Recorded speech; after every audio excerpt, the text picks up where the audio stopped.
Today we're talking about competing with others. We don't want to compete with others in the body of Christ.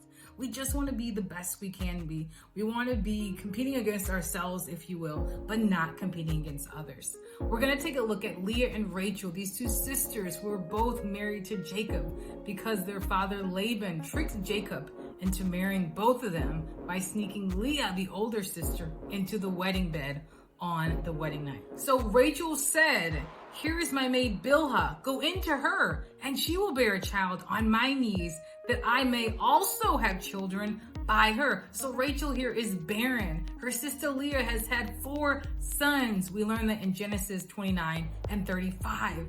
But Rachel is still a barren.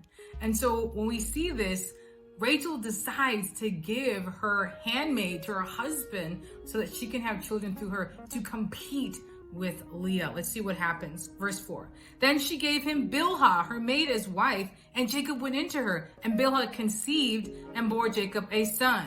We're going to go down to verse 9. So they're competing. Let's see what Leah does in return. When Leah saw that she had stopped bearing, now she's had 4 sons, but she's not having any more at this time, she took Zilpah, her maid, and gave her to Jacob as wife. And Leah's maid Zilpah bore Jacob a son. So Rachel's plan, it seems to her like it's working. She is getting children through Bilhah, but she's still barren. And Leah, we're going to see if we go further down, is still going to have more children. I believe because God says, if you try and compete with my children, I'm going to raise them above. And that's what happens to Leah. She goes on to have 2 more children, starting in verse 17. She bears Jacob a 5th son, Issachar, and a 6th son, Zebulun, and she has Dinah. At this point, Rachel still hasn't had any children. But God remembers her. Verse 22, Genesis 30 and 22. And she does have a son, Joseph, and we know she believes she's going to have another son, and God blesses her with Benjamin. This competitive nature, it doesn't help us. It doesn't solve the problem of whatever we're missing, whatever we really wanted. She wanted a child. God had to give her that. No matter how much competing Rachel did, or Leah, God was not going to be forced to do anything.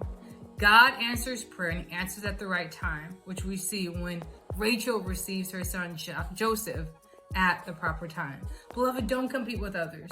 Don't take your eyes off God. Keep your eyes stayed on him. He's going to keep you in perfect peace. Set your mind on things above and not on earthly things, Colossians 3 and 2. And you're going to see God come through for you. But don't compete. It's a waste of time because God can actually hinder your progress and stop and restrict you because of a competitive spirit. Instead, surrender your plans to God and they will succeed. God is for you. He's going to give you that perfect gift at the proper time. God bless you.